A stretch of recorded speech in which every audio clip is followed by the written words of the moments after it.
Hi, I'm Ann from Bare Naked Wools and Knitspot, bringing you another tutorial as a companion to our blanket statement club. This one is going to be about weaving in ends, and Erica is going to help out by working along with me because this is her first time weaving in ends.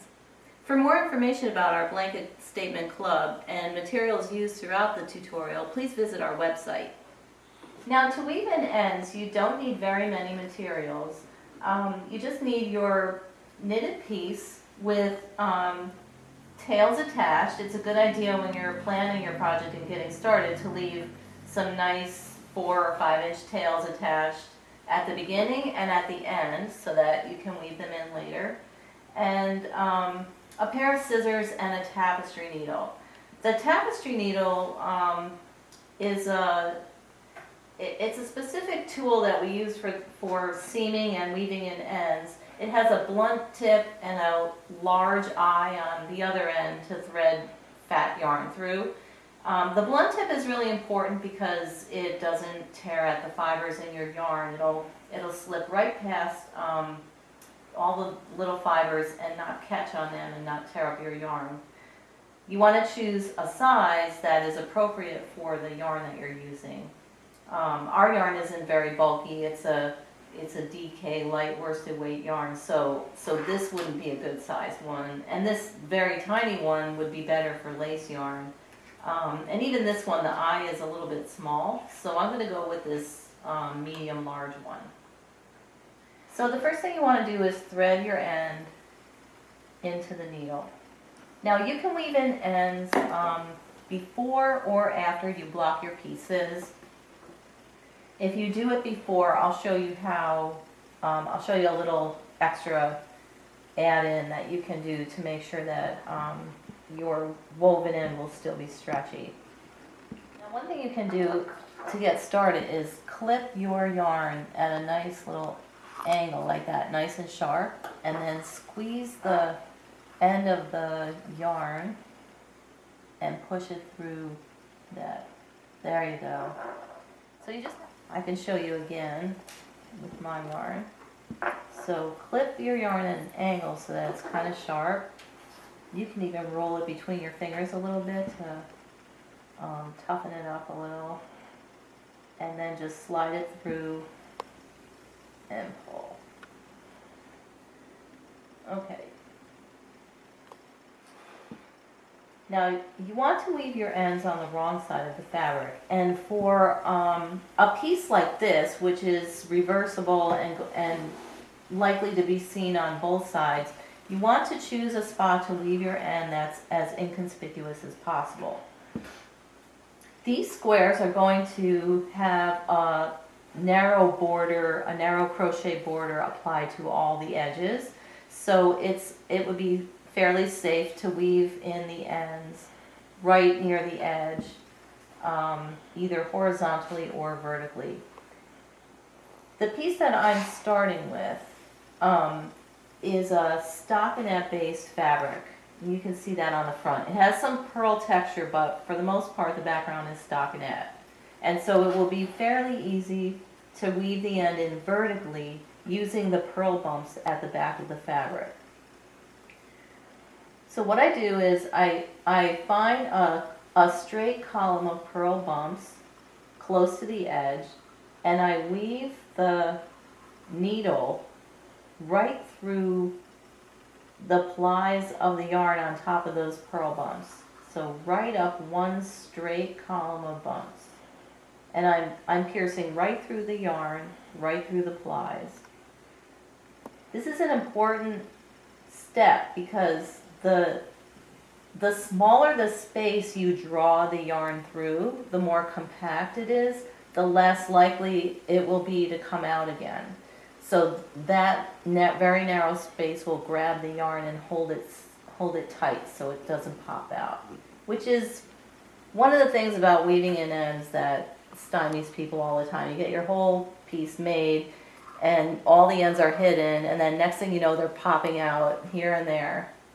You know, usually in a bad spot that's visible. So draw the yarn up through the back of the stitches about 1 inch or 1.25 inches. Okay, Erica, why don't you try it? So I want to turn this over. Mm-hmm. And you're going to work close to the edge. So you can see at her edge, a good spot would be like right next to that rib where the fabric kind of is indented. That's a good spot to weave your end because it'll be really well hidden there. So I'm going to start right here where there's sort of an indentation. I am just stabbing through on each bump here. Okay, and can you feel already that it feels a little firmer? Yes, it does. Right, and what you don't want to do is just grab a whole chunk of yarn and go up and down, in and out of the fabric with the stitches, because what happens then, and I'll show you, I'm doing that right now, I'm kind of diving up and down through the fabric, it's just so loose that it can pop out really easily. It just comes right out. Go back just a few stitches in the other direction in the same way. In the purl bumps right next to it, stabbing the yarn as you go.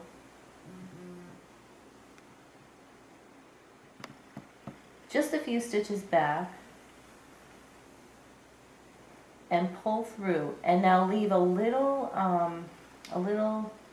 U-shaped piece of yarn excess at the end there. How are you doing? So again, we want Just a few stitches.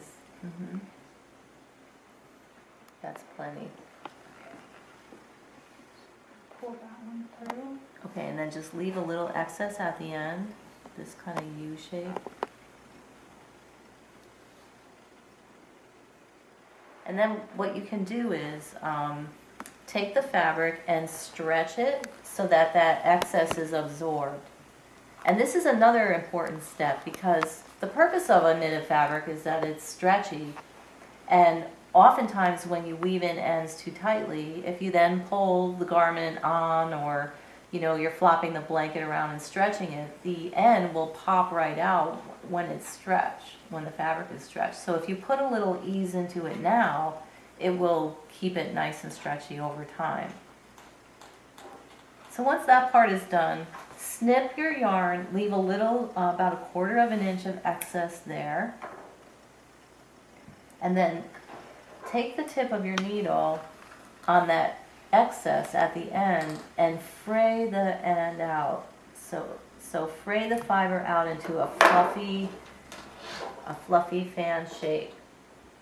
And this serves a couple of purposes. First of all, that fan shape will have a much harder time backing out of the stitches. So the fan will help keep it where it is. And then secondly, when you wash and if you block your piece further or wash it later, those fibers being loose will help them tack down to the back of the fabric and make a kind of natural knot as they get felted into the fabric. And then they will never come out once that happens. So there, we have a nicely woven in end. You can hardly see it on the back side, and on the front side, it's completely invisible. There's no lumps, no bumps, and the end isn't poking through. Thank you for weaving in ends with us. We have a couple of other tutorials coming out this month. One is about blocking your squares, and the other one is about working a crochet edge around each square. For more information, again, about the materials used in our videos, please visit our website. And if you're interested in our blanket club, please visit our Ravelry groups and also our website for more information. Thank you.